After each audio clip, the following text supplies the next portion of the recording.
Alabama versus Michigan. Obviously, like Adam said, I'm sure they would have loved to get Florida State in that first round and, kind of felt better about it. But Jake, when you look at what Michigan is this year and how they've been able to win and how they've been able to like mentally get through all the BS off the field and become, I would say, a more mentally strong football team, how does that suit them going into this game? And what do you like about the Wolverines?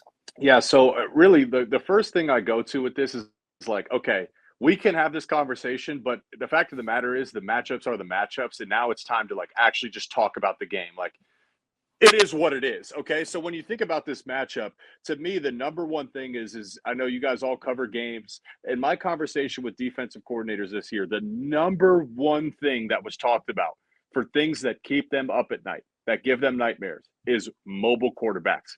That is the number one thing that keeps Mm-hmm. defensive coordinators up at night. That's the number one thing Michigan has to be concerned about in this game. That defense is deep.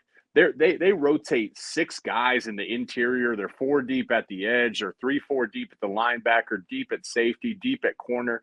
They're extremely multiple in their coverage. You watch what they did against Ohio State to push coverage over to Marvin Harrison Jr. Those Mm-hmm. guys are highly intelligent football players. So this defense is set up to be able to handle that challenge. Offensively, what has got Michigan in trouble is in the years past, they just rely heavily on being able to dominate teams and just run the football. And then Mm-hmm. they hit a wall when they get to the playoff when you play a team that can match your intensity up front. And you realize they can't do that.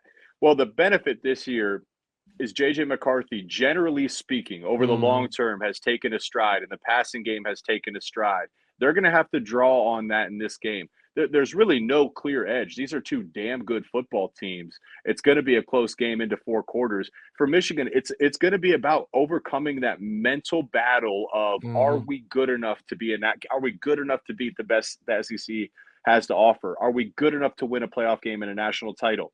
I know they believe it, but there's going to be some plays that Alabama makes where that doubt creeps in, and they're going to have to overcome that. But I believe they're capable of doing it. And I don't know the doubt too of, because I've been dealing it with all week, and I've dealt with it obviously post SEC championship game of Saban versus the opposing coach.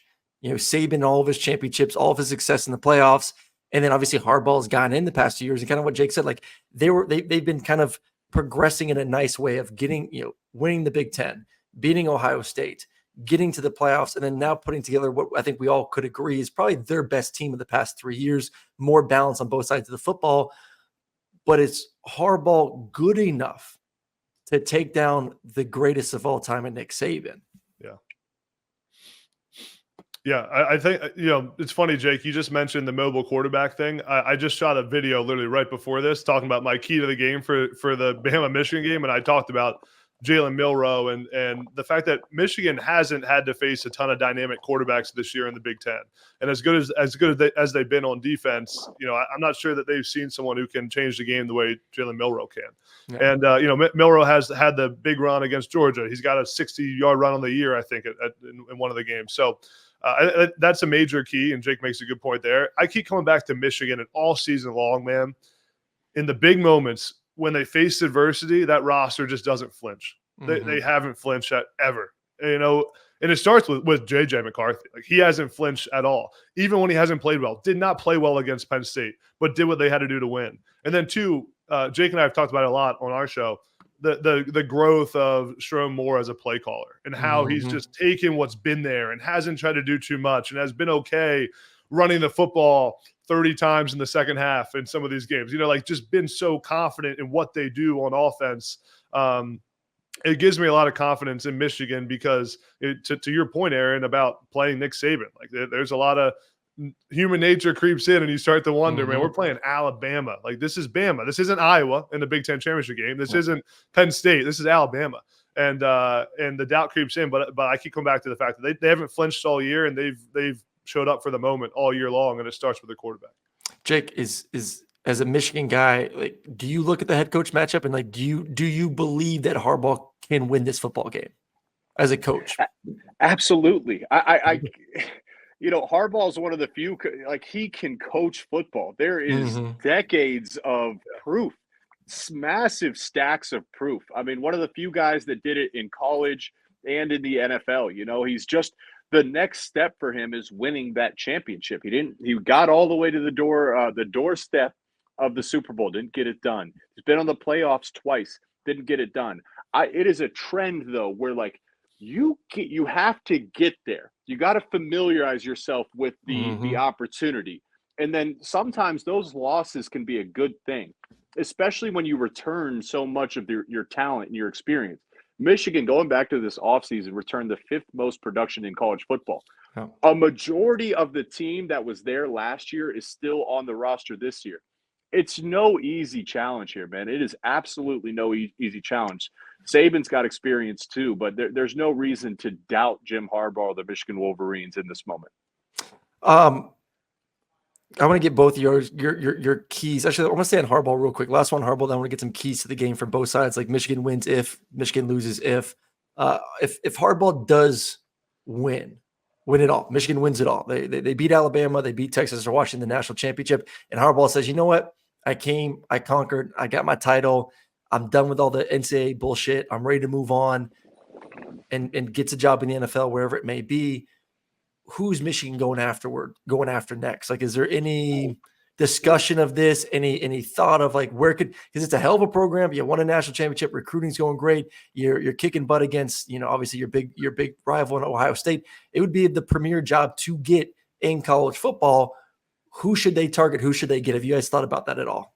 I mean, you got to think Sherrone Moore would get a look at it, right, Jake? Yeah. That's to me exactly who I think it would be. I find it hard to believe though that Jim would leave. I know every year this storyline picks up speed. Come on.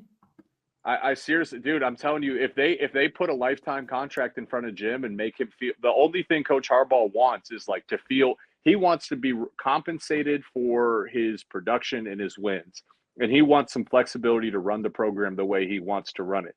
That's all Coach Harbaugh's asking for. President Santaono clearly supports him. Obviously, there's been some drama and disconnect. I think they get a deal done. But, yeah, I think it's Sherrone Moore because some of these schools, man, seriously, like there is a certain type of coach you have to go after. Like you got to kind of know what it means to be a coach there. Well, Sherrone Moore has proved that. I mean, 2 of the biggest games this year on the road, Penn State and Ohio State. There's nothing more you need to see at this point. So, I'd imagine it'd be him. I'm opening up the bank account for Kalen DeBoer if he does move on.